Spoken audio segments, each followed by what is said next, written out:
गजानन।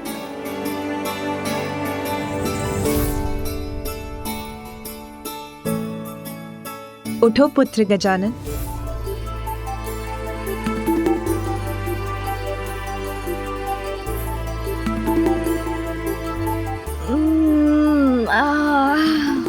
माँ, भोर हो गई। अरे वाह, अब तो मेरा अन्नप्राशन हो गया है। अब तो मैं कुछ भी खा सकता हूँ ना माँ? नहीं पुत्र, साधना करने वाले साधक का ध्यान भोजन, निद्रा और क्रीड़ा पर नहीं, अपितु मात्र अपनी साधना पर ही केंद्रित रहना चाहिए। साधना? कैसी साधना माँ? पंचाग्नि तप, अर्थात अत्यंत कठोर साधना करनी है तुम्हें, और उसका प्रारंभ आज से ही होगा पुत्र, जिसके लिए तुम्हें इस पूजा के योग्य बनना होगा पुत्र। प्रातः काल उठकर स्नान कर पूजा स्थल पर पहुंचकर भगवान को भोग लगाकर पूजा प्रारंभ करनी होगी पुत्र। जाओ पुत्र, स्नान करके आओ। उसके बाद मैं तुम्हें भवन से दूर तुम्हारे तप स्थल पर लेकर चलूंगी। हमारे भवन से दूर माँ? हाँ। अच्छा।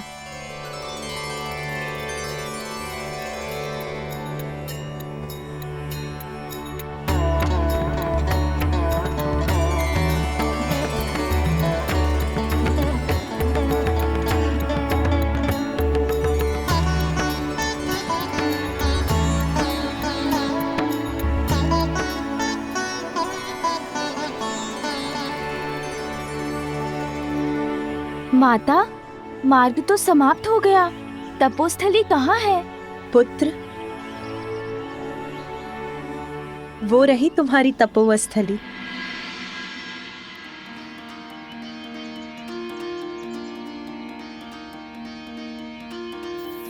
पार्वती के मन में उमड़ी ममता, माँ की गोद में आए विघन हरता।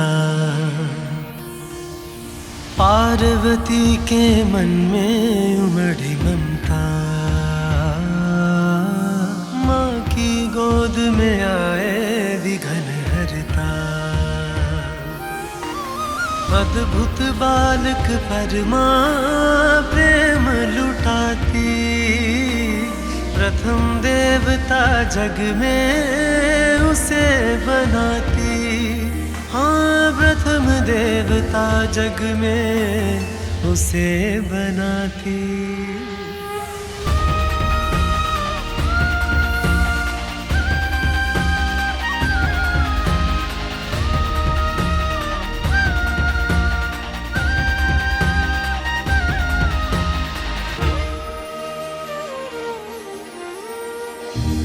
माँ, हम तप के लिए भवन से इतनी दूर इस निर्जन वन में क्यों आए हैं? इसीलिए पुत्र, क्योंकि इस निर्जन और शांत स्थल पर तुम्हारा ध्यान नहीं बटेगा और तुम अपने तप पर स्थिर रहोगे।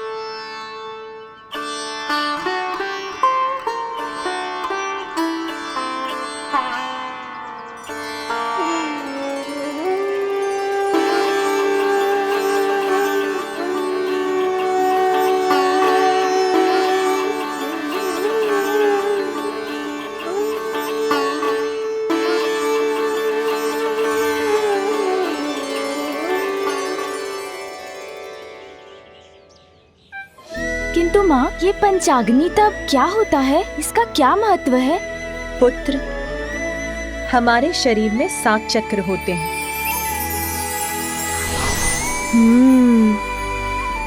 पृथ्वी से जोड़ने वाला मूलाधार, हमें सृजन की शक्ति प्रदान करने वाला और आनंद का स्रोत स्वादिष्ठान।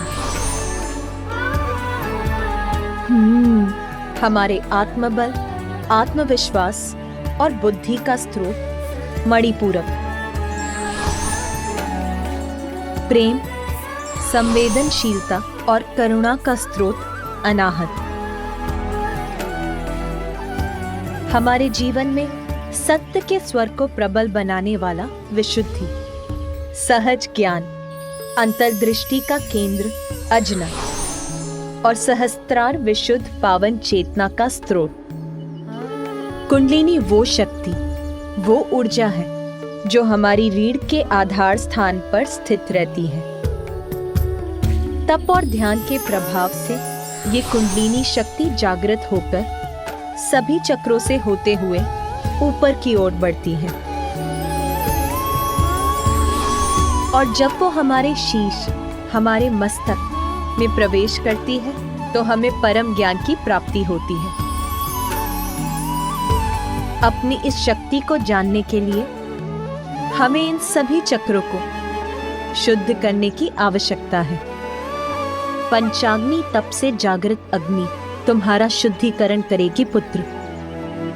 इस दीपक की लौ पर अपना ध्यान केंद्रित कर तुम अपना तप आरंभ करोगे पुत्र।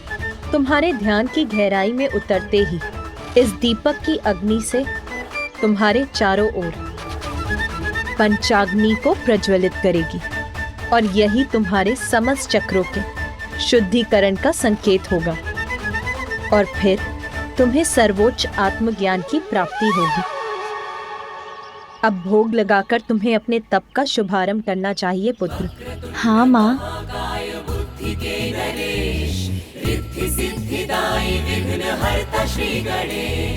सुमुख नाम प्रथम पूज्य देव तुम विशेष, रिद्धि सिद्धिदायी विघ्न हरता श्री गणेश।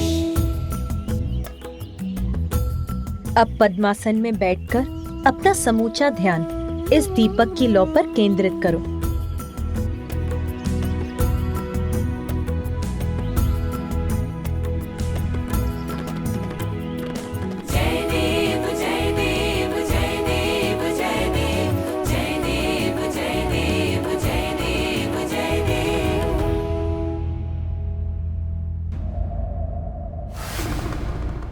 देवराज, आपको भी ज्ञात है कि अपने उत्तरदायित्वों से मुख मोड़ने का स्वभाव नहीं है मेरा, किंतु मेरा अनुज गजानन असुरक्षित है। उसे सुरक्षा प्रदान करने हेतु इस समय मेरा यहाँ कैलाश में उपस्थित रहना भी अत्यंत आवश्यक है।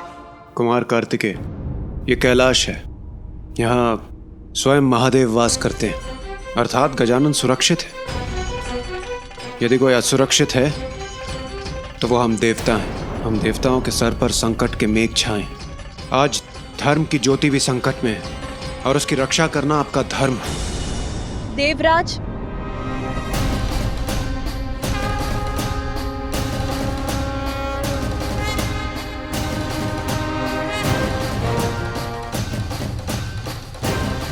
मात्र माता पार्वती और भोलेनाथ का पुत्र होने कारण हम उन्हें वो पद प्रदान करते जिस पद की योग्यता प्रमाणित करने के लिए उन्होंने अब तक कुछ भी नहीं किया। देवत्व प्राप्त करने का एकमात्र कारण योग्यता प्रमाणित करने वाला कर्म होना चाहिए, जन्म नहीं। प्रणाम माता।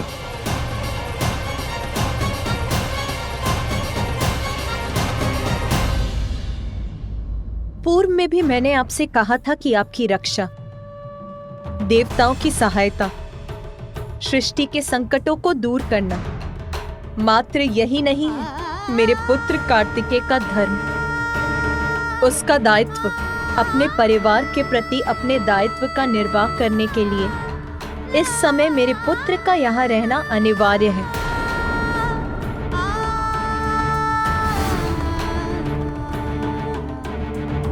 प्रभु, मैं तो केवल निवेदन ही कर सकता हूँ, निर्णय तो आप ही को लेना है।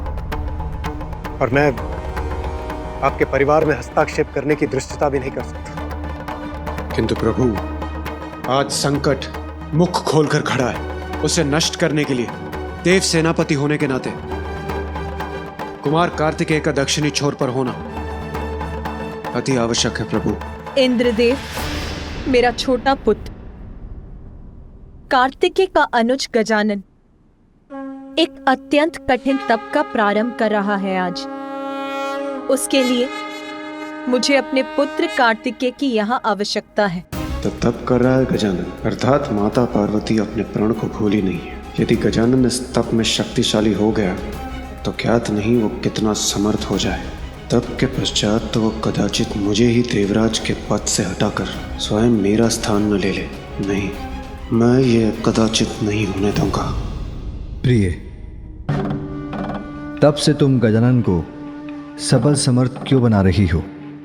इसीलिए ना कि वो आत्मनिर्भर हो सके, सर्व जगत का कल्याण कर सके, लोक कल्याण का हेतु बन सके। तनिक विचार करो उमा, तुम्हारा पुत्र कार्तिकेय तो तुम्हारी शक्ति पाकर पूर्व से ही सर्व समर्थ है। वो अपनी रक्षा करने के साथ साथ वो सज्जनों की रक्षा करने में भी सक्षम है, और वही उसका धर्म है ना? पुत्र, तुम ही कहो, तुम्हारा कर्तव्य कहाँ है, यहां या दक्षिण में?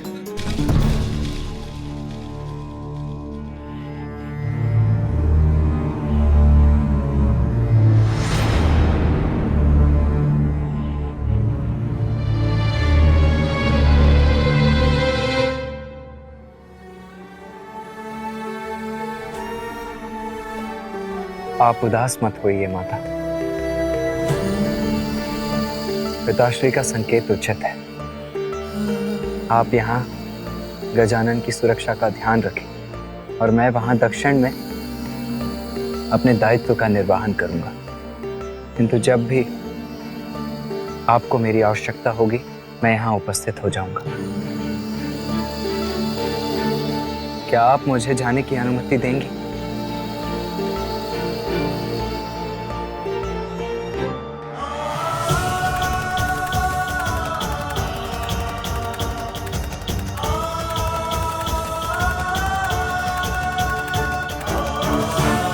माता, क्या आप गजानन को मेरे प्रस्थान की सूचना दे देंगी? वहां जाकर उसके तप में कोई व्यवधान नहीं डालना चाहता।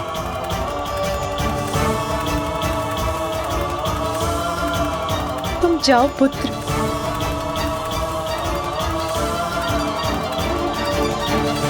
कर्तव्य के आगे अपने स्नेह का बलिदान देने का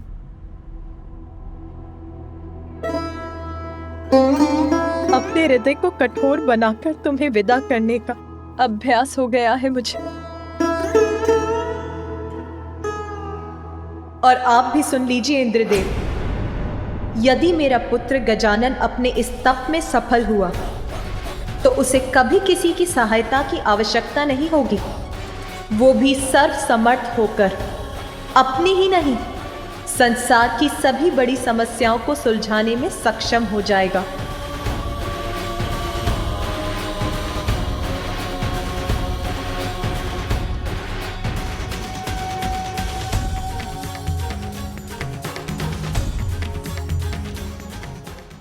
मंगलकर्ता स्वामी श्री मंगलमूर्ति, जन जन पूजे होती कामना पूर्ति। जय देव जय देव, चित्तहरण सुखदायक देव गणराया, वांछित फल पाया जो चरणों में आया। जय देव जय देव।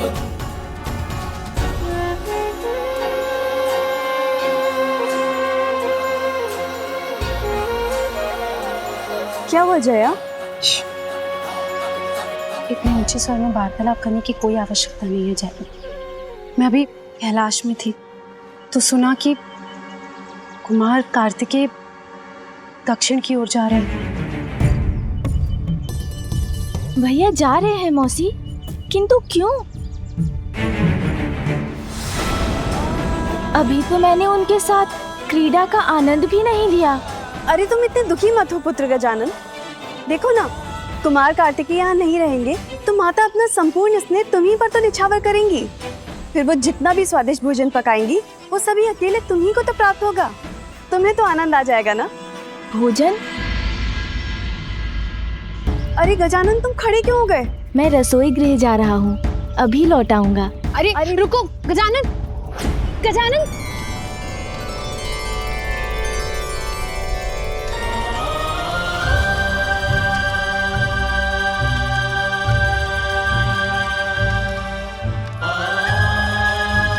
क्या चाहिए तुम्हें?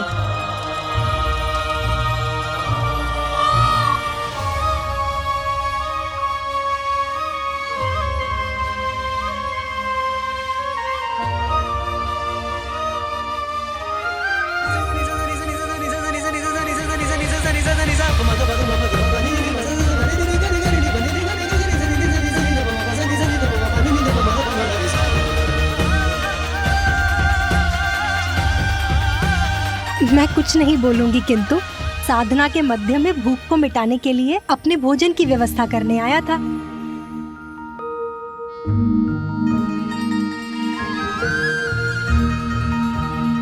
भैया, मैं आपके वाहन से भेंट कर सकता हूँ?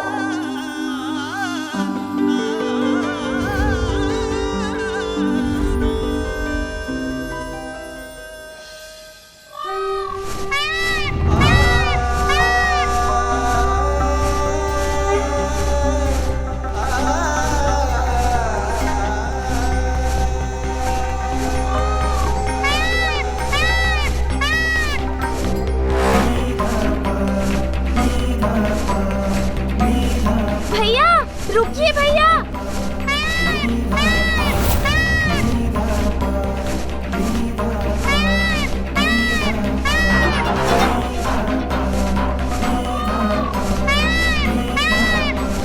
भैया रुकिए, भैया रुकिए, भैया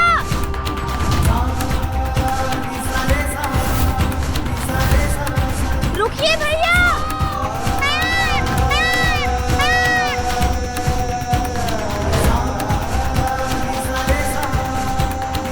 रुकिए, भैया भैया इधर देखिए ना। रुकिए भैया। खजान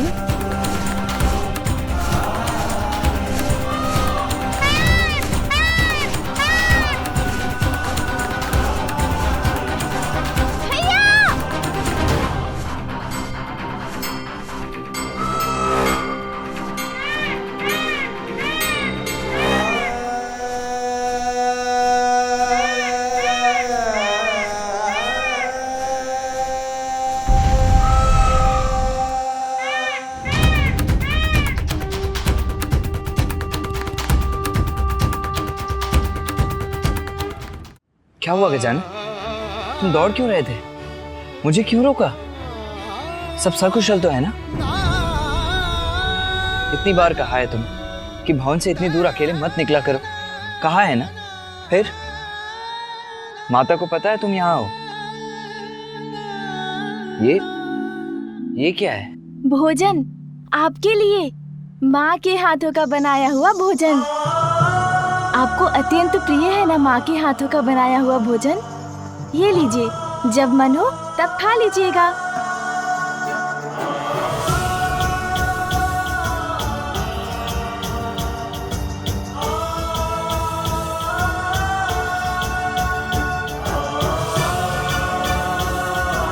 अपना ध्यान रखना गजानन, और माता का भी ध्यान रखना।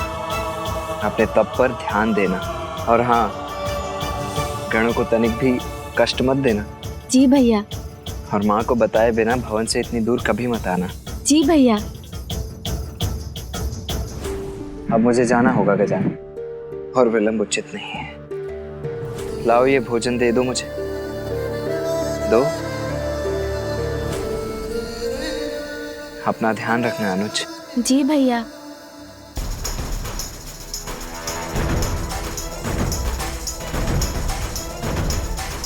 आपका जाना मुझे तनिक भी अच्छा नहीं लग रहा भैया, किंतु आपको रोक भी तो नहीं सकता ना।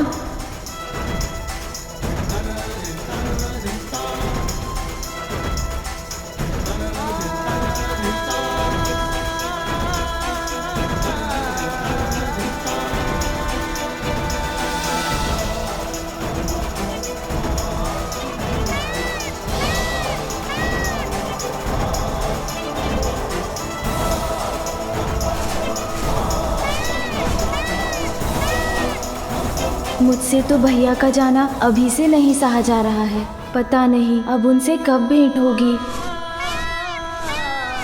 किंतु अब मुझे लौट जाना चाहिए। माँ ने कहा था भोग की थाल लगाकर पूजा प्रारंभ करनी है।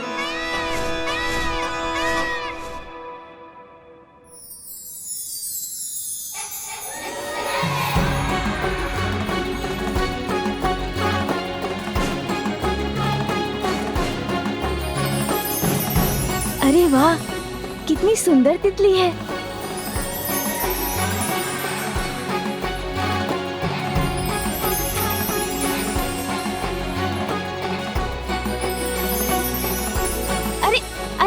तितली।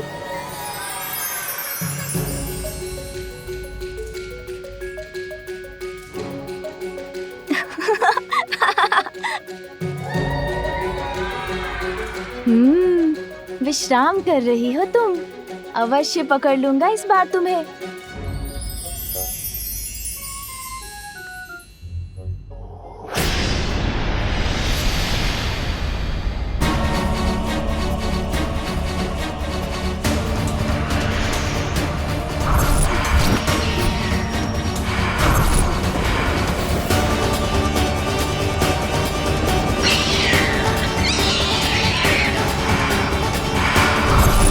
अरे ये तितली नहीं, कोई असुर है।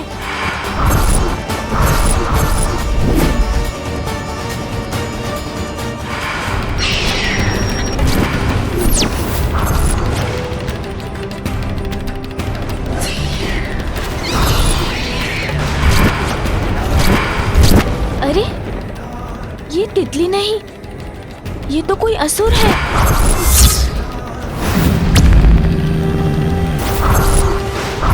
पिताश्री ने सत्य कहा था, इंद्रियां भ्रमित कर हमें संकट में डाल देती हैं। इसलिए तो सुंदर तितली को देखकर उसके रूप में आए ससुर को नहीं पहचान सका मैं।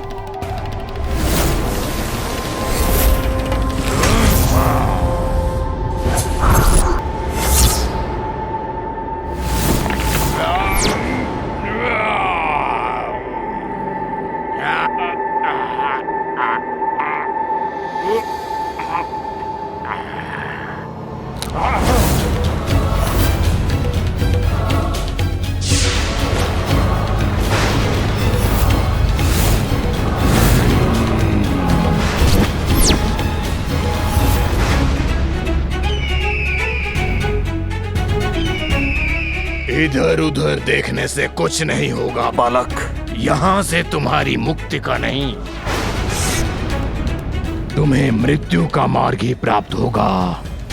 आगे तो इसने मेरा मार्ग रोक रखा है, कदाचित पीछे जाकर ही अपनी रक्षा कर सकूंगा मैं। पक्षी?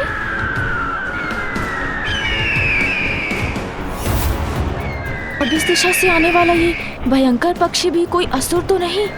फिर तो दोनों ओर से घिर जाऊंगा मैं।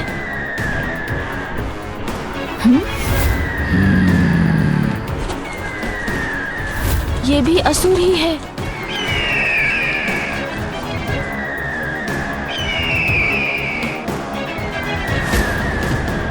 ये दोनों तो मेरे ऊपर झपटने के लिए तैयार हैं।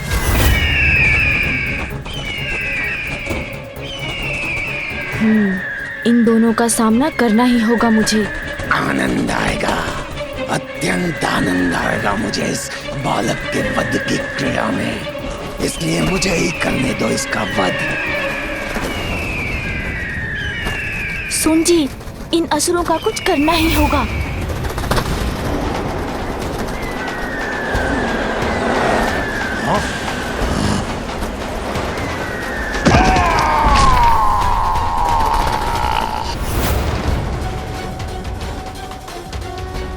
ये कोई साधारण बालक नहीं, मुझे सावधान रहना होगा। असुर जी, उचित कहा था आपने, अत्यंत आनंद आएगा इस क्रीड़ा में।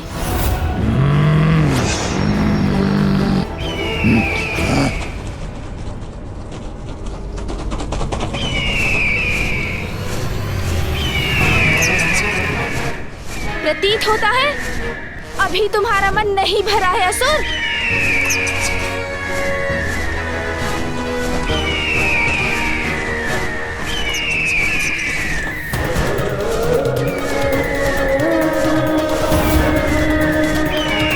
इसके विशाल पंख तो मुझे आगे ही नहीं बढ़ने दे रहे।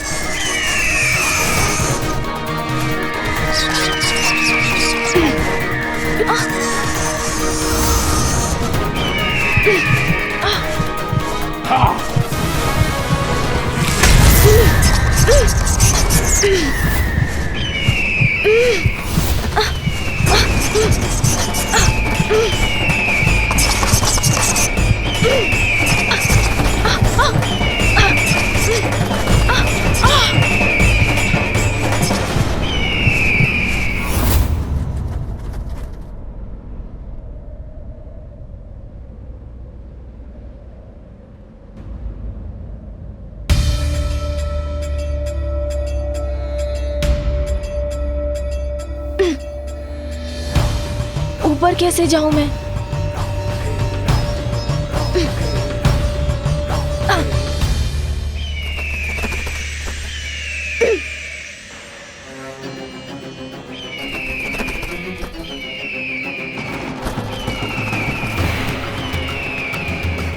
बालक, अब तो फंस गए ना तुम? लेकिन तुम चिंता मत करो, तुम्हारी मृत्यु शीघ्र ही होगी। हम चट्टान खिसकाकर इस स्थान को ढक देते हैं, फिर देखते हैं कौन ढूंढ पाएगा इसे। मुझे यहाँ से बाहर निकलने का कोई उपाय ढूंढना ही होगा।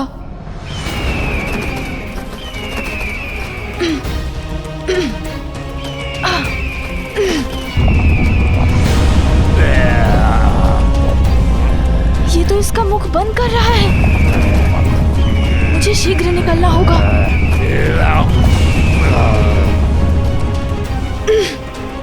यहाँ तो पकड़ ही नहीं बन पा रही है। ये दोनों दुष्ट तो चट्टान से ढकने में सफल हो रहे हैं। इस संकट को कैसे दूर करूं मैं?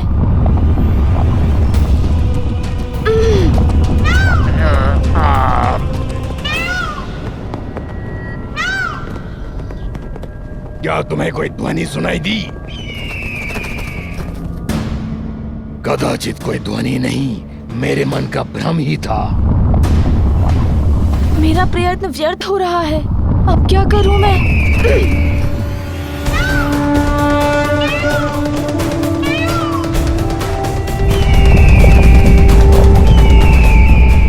दुष्ट असुरों, मैं तुम्हें अपने अनुज को क्षति नहीं पहुंचाने दूंगा।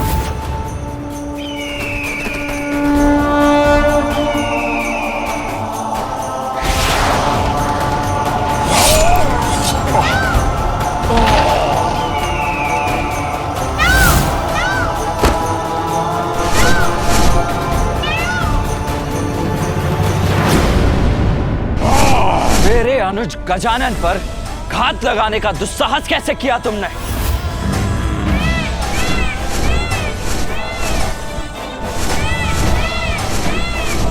भैया,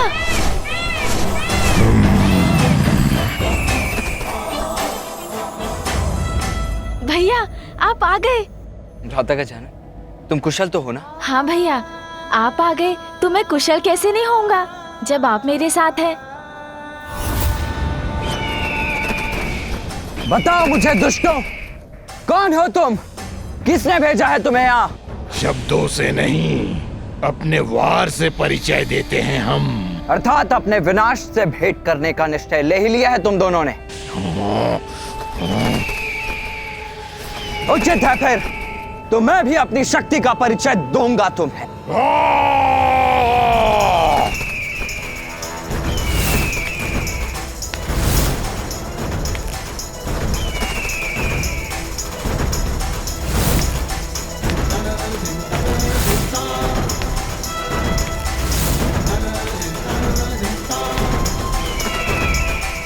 ये असुर पक्षी तो पुनः मेरी ओर आ रहा है। इस असुर से तो मैं निपटता हूँ।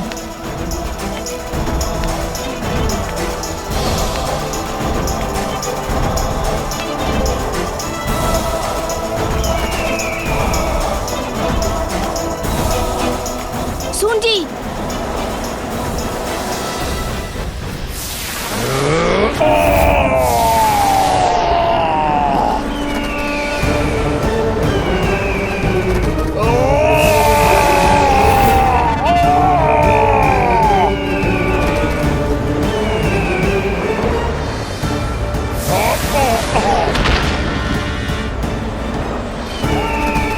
अब पराजय स्वीकार करते हो असुर, या और दंडित करूं तुम्हें?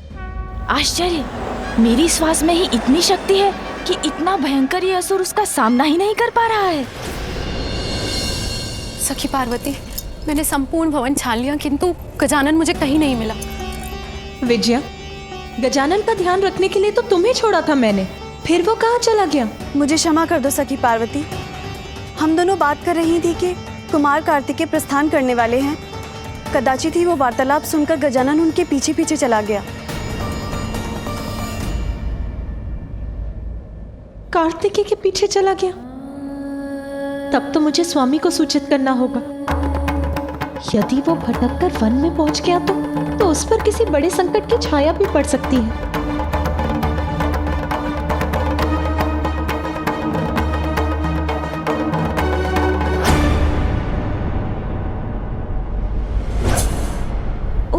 ये पुनः आ गया, तो मैं भी इसका सामना करने को पुनः प्रस्तुत हूँ।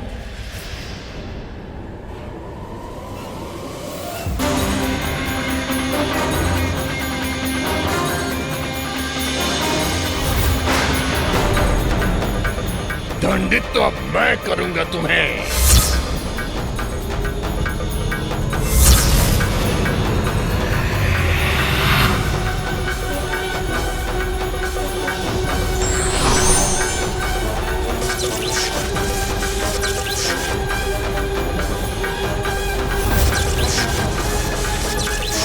अब मृत्यु निश्चित है तुम्हारी। ना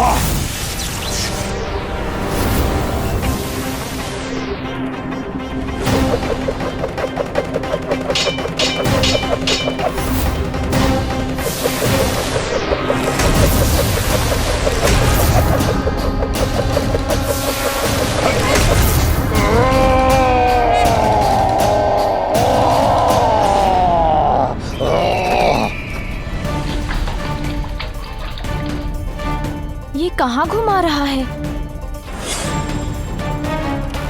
बस, बहुत हुआ। बहुत नहीं हुआ, अब होगा।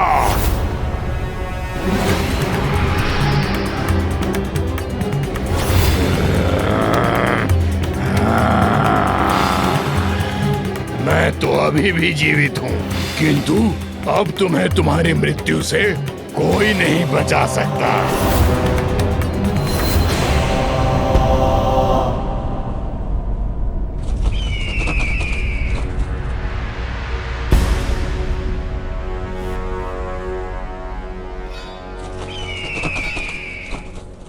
जो तुम कर सकते थे वो सब कुछ कर चुके हो ना तुम, तो अब क्या करोगे? क्या करूंगा मैं? तुम्हें यहाँ से उठा कर ही ले जाऊंगा दुष्ट बालक। बालक, प्रतीत होता है आज मेरे ही उदर में समाओगे तुम। अच्छा, तो तुम मुझे ऊपर ले जाना चाहते हो?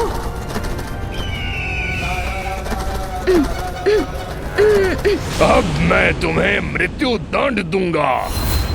प्राण तो मैं तुम्हारे हरूंगा दुष्टासुर।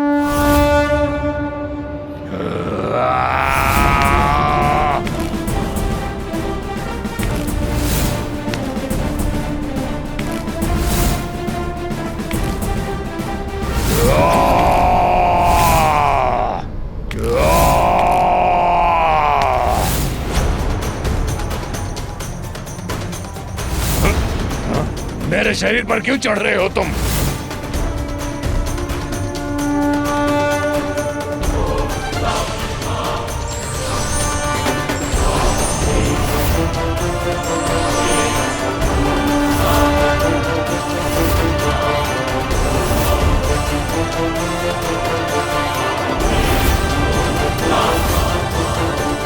सुन जी, अब रुकने का समय मेरा नहीं तुम्हारा है। तुम्हारी ये क्रीड़ा अब यहीं समाप्त होगी।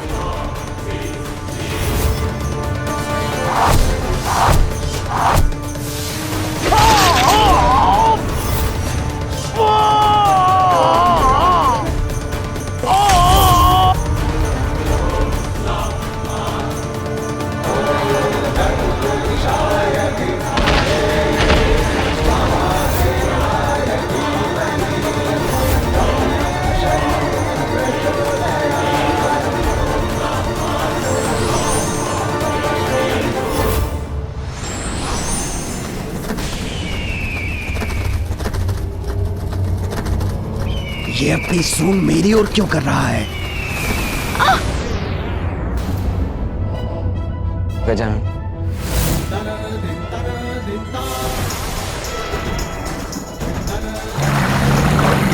गजानन!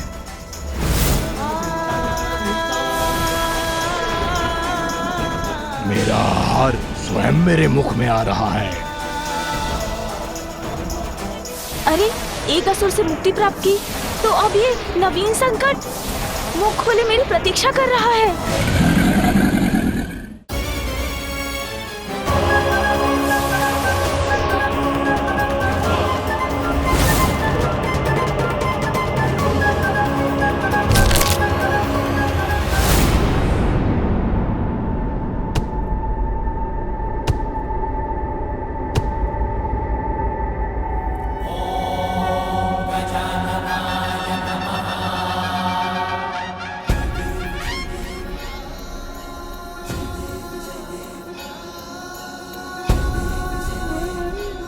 कुछ नहीं हुआ गजानन को, सुरक्षित है वो।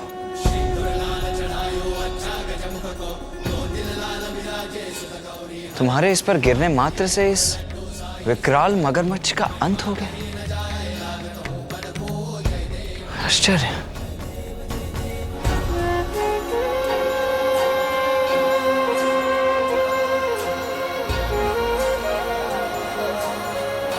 भैया, मैं बहुत प्रसन्न हूँ कि आप कैलाश लौट आए। हाँ गजानन, तुम में तो अपार शक्ति है, किंतु तुम्हें अभी उसका आभास नहीं है। आप क्या कह रहे हैं भैया? मुझे कुछ समझ में नहीं आया। अपनी शक्ति को पहचानो गजानन, उसको साध कर अपने वश में करो। अच्छा भैया, किंतु ये कैसे करूं? पूर्ण निष्ठा से वो साधना करो गजानन, जिसके लिए माता ने तुम्हें प्रेरित किया है। तुम्हें अपनी शक्ति को पहचानने में अवश्य सफलता प्राप्त होगी। गजानन, कार्तिकेय!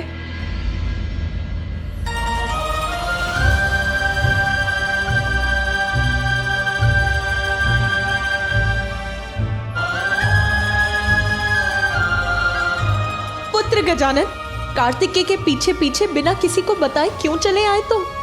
तुम्हें ज्ञान भी है कैसी आशंकाओं ने जकड़ लिया था मुझे।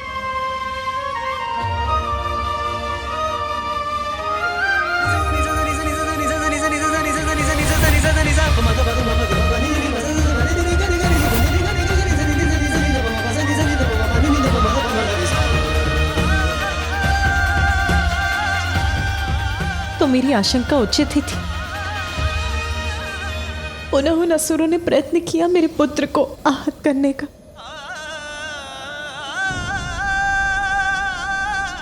कैसे सुरक्षित करूं मैं अपने पुत्र को? कैसे? अविलंब गजानन की साधना संपूर्ण कराइए माता। गजानन यदि अपने वास्तविक स्वरूप को पहचान लेगा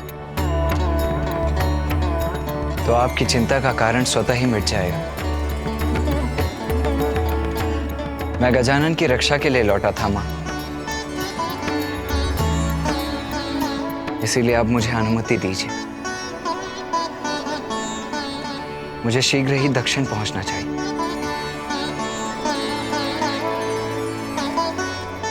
नहीं भैया, आप नहीं जा सकते।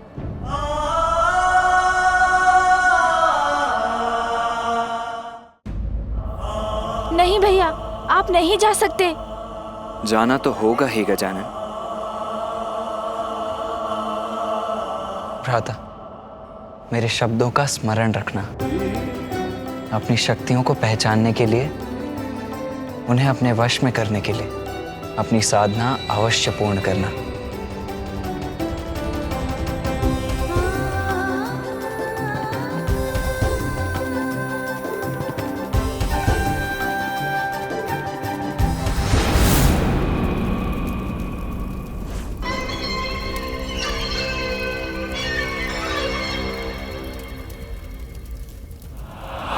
तनिक भी विश्राम नहीं कर सकूंगी मैं जब तक वो असुर अपनी सफलता का सुखद समाचार लेकर नहीं लौटते।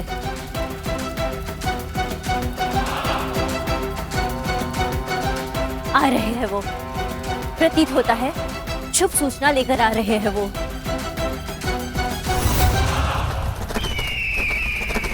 ये क्या? ये तो अकेला है, किंतु ये अकेला क्यों लौट रहा है? और ये अपनी गति धीमी क्यों नहीं कर रहा है? रुक जाओ! अरे मेरा ही अंत करना चाहते हो क्या?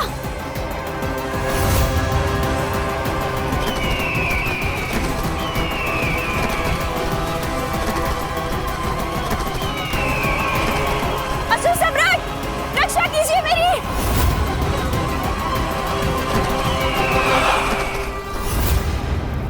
असुर सम्राट,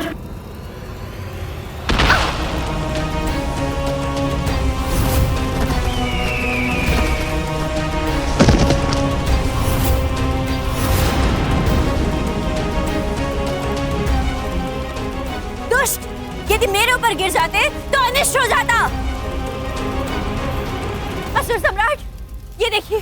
प्रणाम असुर सम्राट, अशुभ समाचार लाया हूँ। देखिए असुर सम्राट सिंदूरा, महादेव के दोनों पुत्र कार्तिकेय और गजानन ने मिलकर मेरी ऐसी दुर्दशा कर दी और उन्होंने दोनों असुरों का वध भी कर दिया। मेरी अवस्था भी अच्छी नहीं है महाराज। नहीं, ये असंभव है।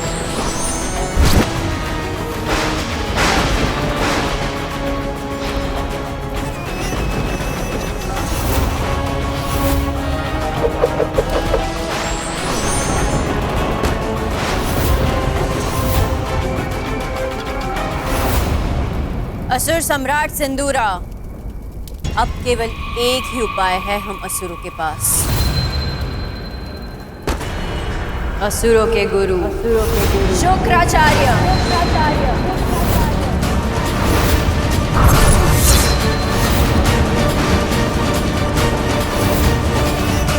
अब पूर्ण लगन से तुम्हें पंचाग्नि तप करना होगा।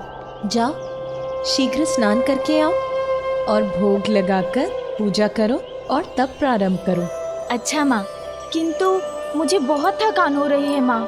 जिन्हें थकान विचलित कर दे उन्हें भगवान प्राप्त नहीं होते पुत्र। कर्म ही जीवन का मर्म है।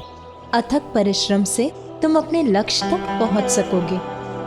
स्मरण रहे, यदि भोजन या निद्रा का विचार भी तुम्हारे मन में आया तो तुम्हें पुनः स्नान करके भोग लगाना होगा, पूजा करनी होगी और फिर अपना तप प्रारंभ करना होगा। उचित है माँ, मैं अभी स्नान करके आया।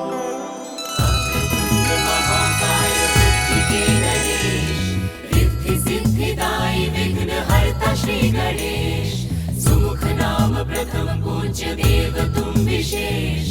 रिद्धि सिद्धिदायी विघ्न हरता श्री गणेश। माँ के वचनों के पालन के लिए बालक विनायक प्रयास किए। निद्रा से लड़ आए करके स्नान, तप स्थल पे प्रयास रख के लगे ध्यान।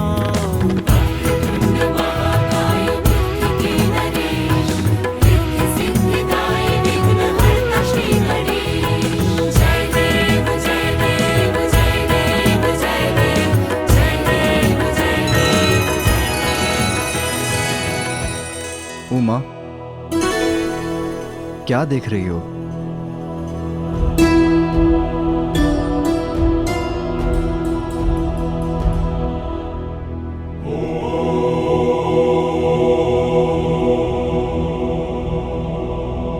उमा,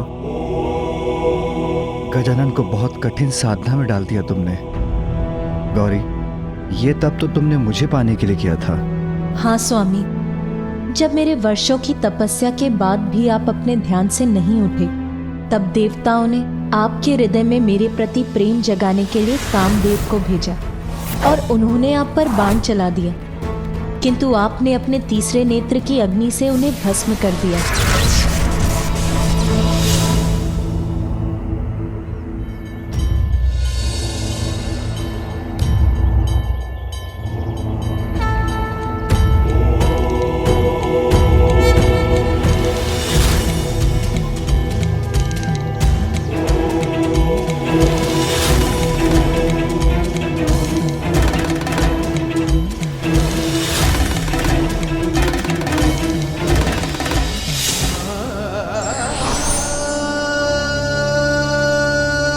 किंतु तब देवश्री नारद ने मुझे समझाया कि देवी सती को खोने से विचलित होकर संसार से पूर्ण रूप से विरक्त हो गए हैं आप। इसीलिए कठोर तप से ही आपकी विरक्ति के भाव को मिटाया जा सकता है। मुझे बताया कि पंचाग्नि तप ही है एकमात्र उपाय, और मैंने भी ठान लिया कि मैं सभी कठिनाइयों का सामना करूंगी, किंतु इस कठोर तप को अवश्य पूर्ण करूंगी।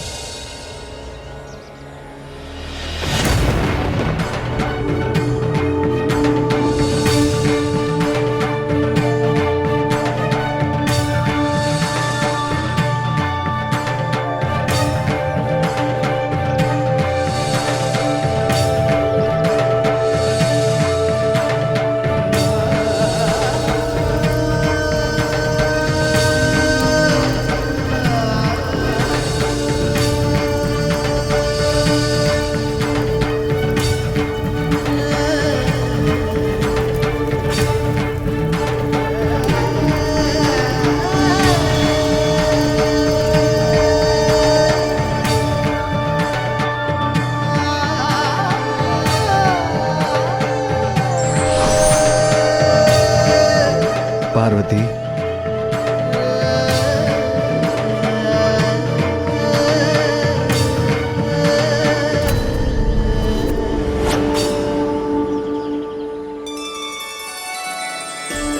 पार्वती, मैं तुम्हारे तप से प्रसन्न हुआ। कहो, क्या इच्छा है तुम्हारी? मेरी इच्छा तो आपको पाने की है मेरे प्रभु, मेरे स्वामी। पार्वती, तुम्हारी इच्छा अवश्य पूर्ण होगी। तुम अपने माता पिता के पास उनके निवास स्थान लौट जाओ। उचित समय आने पर मैं तुम्हारा वरण करने स्वयं आऊंगा। आदि शक्ति जगत जननी हूं मैं, और ये मुझे उस तप को पूर्ण करने के बाद ही ज्ञात हुआ, और मैंने आपका सानिध्य भी पाया। किंतु गजानन तो अभी बालक है स्वामी, कहीं मैं उसके साथ आवश्यकता से अधिक कठोर तो नहीं हो रही हूं? आपका पुत्र तो स्वयं परम ब्रह्म है, महागणपति है उमा। वो भी अवश्य इस तप के माध्यम से अपनी कुंडलिनी को जागृत कर अपना वास्तविक परिचय प्राप्त करेगा। हाँ स्वामी, अवश्य सफल होगा वो। मुझे यहाँ से दीपक की लौ दिखाई दे रही है स्वामी। और मुझे गजानन, वो अपने ही तप में लीन है।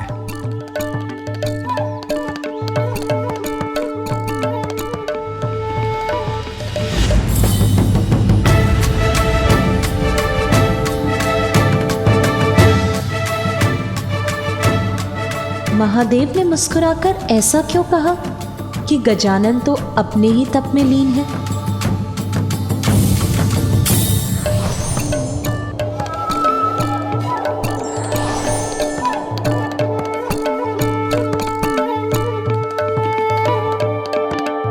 तो ये था आपका संकेत स्वामी? तप नहीं, वो तो निश्चिंता से फलार कर रहा है। कौन है ये शुक्राचार्य? असुरों के गुरु,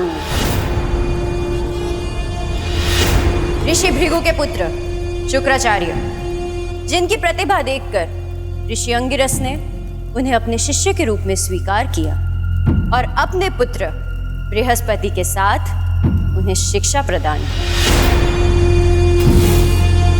किंतु जब देवता देवगुरु का चयन कर रहे थे, तो अंगिरस ऋषि ने पक्षपात कर अपने पुत्र बृहस्पति को अधिक ज्ञानी सिद्ध कर दिया और उन्हें देवगुरु के पद पे स्थापित करवा दिया।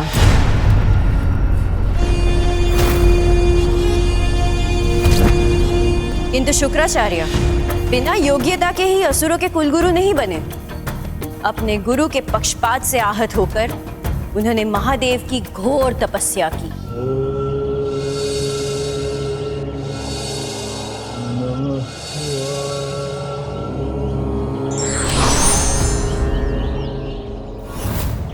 मैं तुम्हें मृत संजीवनी प्राप्त करने का वरदान देता हूँ। जब महादेव के वरदान स्वरूप उन्होंने मृत संजीवनी विद्या प्राप्त कर अपने आप को और भी योग्य बना दिया।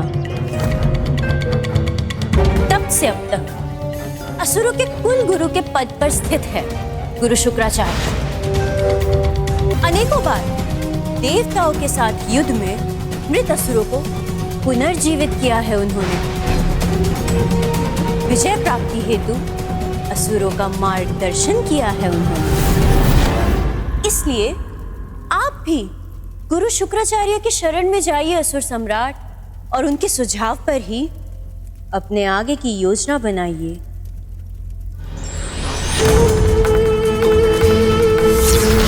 जाऊंगा, अवश्य जाऊंगा मैं गुरु शुक्राचार्य के पास।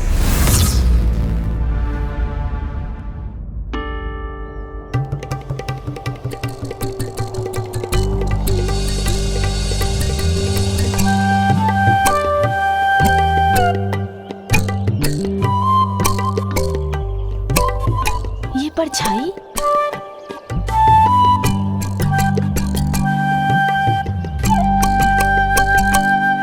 सुन जी, माँ है ना?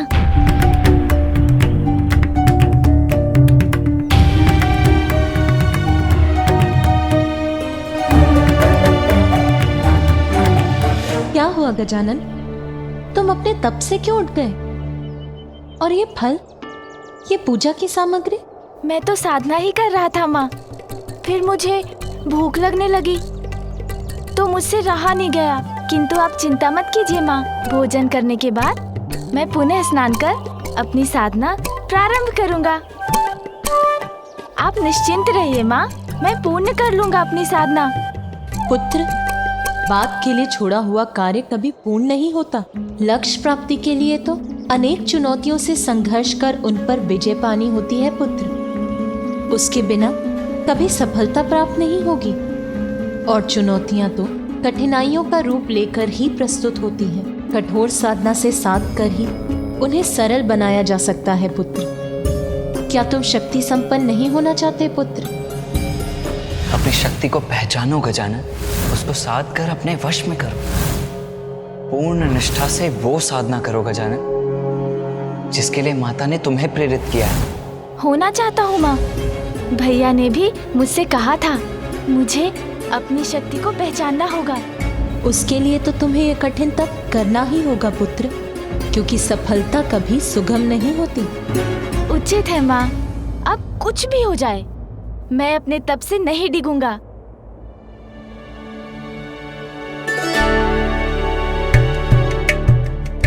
माँ, यदि आपकी अनुमति हो तब प्रारंभ करने के पूर्व ये लड्डू और खा लूं।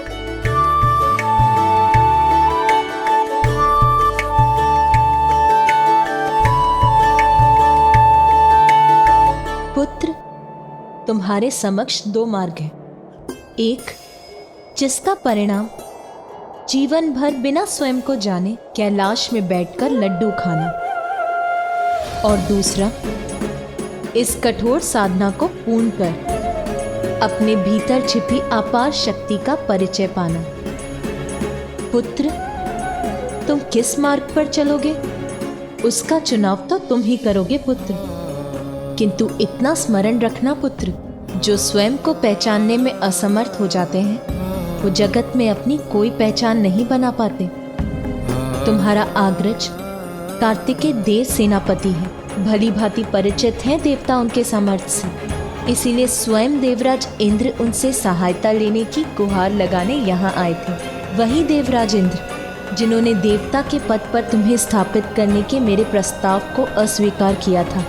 तुम्हें स्मरण है ना पुत्र? इस संसार में अनेकों बालक हैं, हम उन्हें सुरक्षित करने मात्र उन्हें देवत्व प्रदान करते। मैं जानती हूँ पुत्र, तुम्हारे भीतर असंख्य दिव्य शक्तियां जागृत होने की प्रतीक्षा कर रही हैं। इसीलिए मैंने देवराज इंद्र को चुनौती देकर तुम्हें देवपद ही नहीं, देवताओं में भी प्रथम पूज्य बनाने का प्रण लिया है। महादेव की अर्धांगिनी सभी के समक्ष ये प्रण लेती हूँ कि मैं अपने पुत्र को इतना योग्य बनाऊंगी कि वो अपने कर्म से देवता ही नहीं बनेगा अपितु आप सभी देवता उसकी पूजा करेंगे। मुझे तुम पर विश्वास है पुत्र, किंतु यदि तुम भी चाहते हो कि मेरा प्रण सत्य हो, यदि तुम चाहते हो कि सर्व समर्थ बन निर्भय होकर संसार में सत सम्मान जी सको और अन्य जीवों के साथ स्वयं देवराज इंद्र और अन्य देवता भी तुम्हारा सम्मान करें, तो तुम्हें साधना कर अपनी शक्ति को पहचानना ही होगा पुत्र। मेरे पुत्र हो गजानन, तो मेरा मान रखो। तुम्हें सर्वशक्तिमान बनाने के मेरे प्रण को पूरा करो, ये मेरी इच्छा है। किंतु अब सफलता का या सरलता का कौन सा मार्ग चुनोगे तुम? ये निर्णय तो तुम ही को लेना है गजानन।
पुत्र गजानन,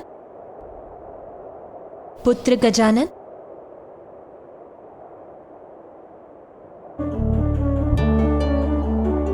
पुत्र गजानन,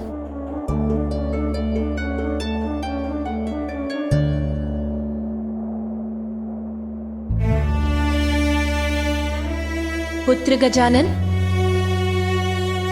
सूर्यास्त हो गया, संध्या हो चली है पुत्र। संध्या भी हो गई माँ, मुझे तो पता ही नहीं चला।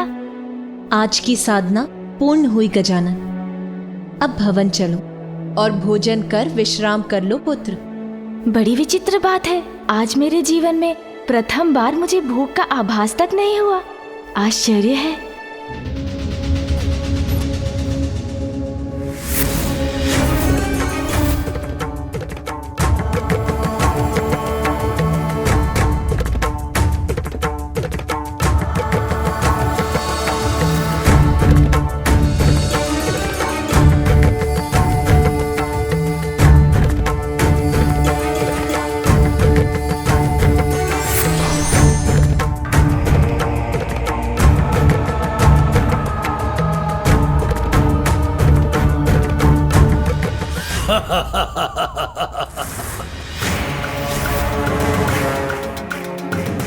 ये मूर्ख सिंदूरा हंस क्यों रहा है? कहीं इसकी बुद्धि तो नहीं फिर गई है? बुढ़िया सिंगिका, किसके पास ले आई हो मुझे?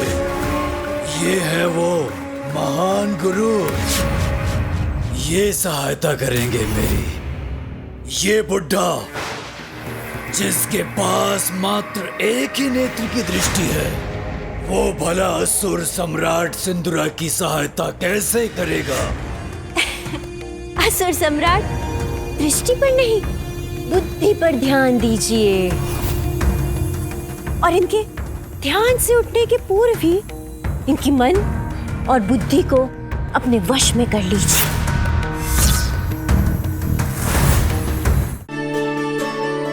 आहा, स्वादिष्ट मोदक।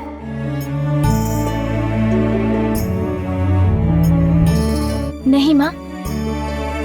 क्या हुआ पुत्र, तुमने मुझे और मोदक रखने से क्यों रोक दिया? क्योंकि अब मैं कम भोजन करूंगा। अधिक खाने से निद्रा और आलसपन का प्रभाव बढ़ता है।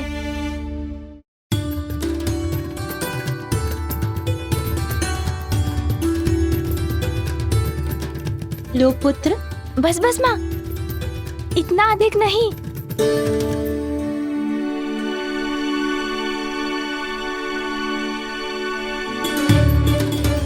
और थोड़ा लो पुत्र। बस और नहीं माँ।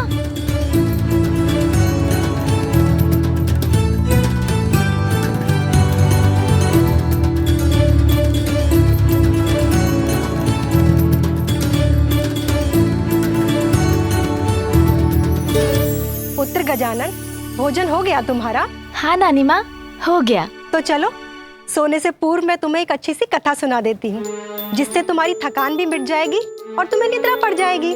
नहीं नानी माँ, कथा सुनने का समय नहीं है मेरे पास। मुझे तो अभी सोना है, क्योंकि अभी नहीं सोऊंगा तो भोर होते ही कैसे जागूंगा।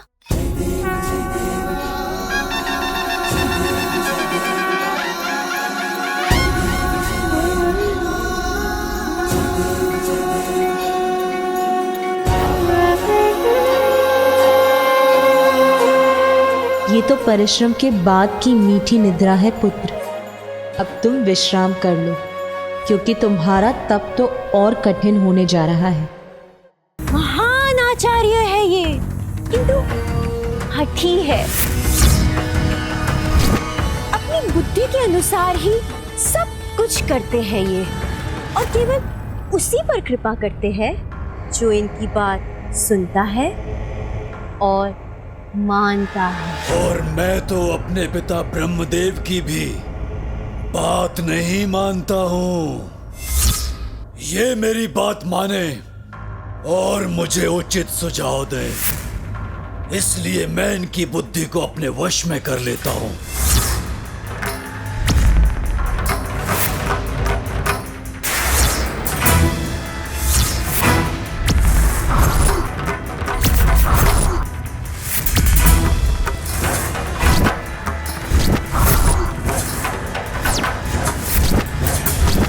मैं असुर सम्राट सिंदूरा तुम्हें आदेश देता हूँ, तुम मेरी सेवा करोगे, मेरी सेवा करोगे तुम। जो भी हो तुम, जो ये धृष्टता करने का दुस्साहस कर रहे हो, जान लो मैं असुरों का गुरु हूँ और मैं किसी की सेवा नहीं करता। क्या हुआ? उनका मन आपके वश में हुआ कि नहीं? इस बुढ़िया ने कुछ नहीं सुना, अर्थात मेरे मन में प्रवेश कर मुझसे बात की इन्होंने।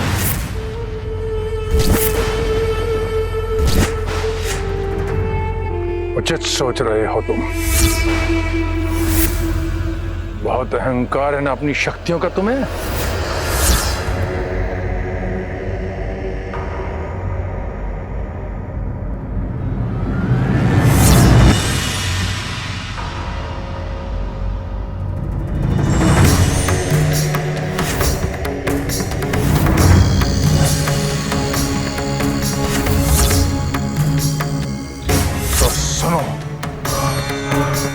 मैं तुम्हें श्राप देता हूं।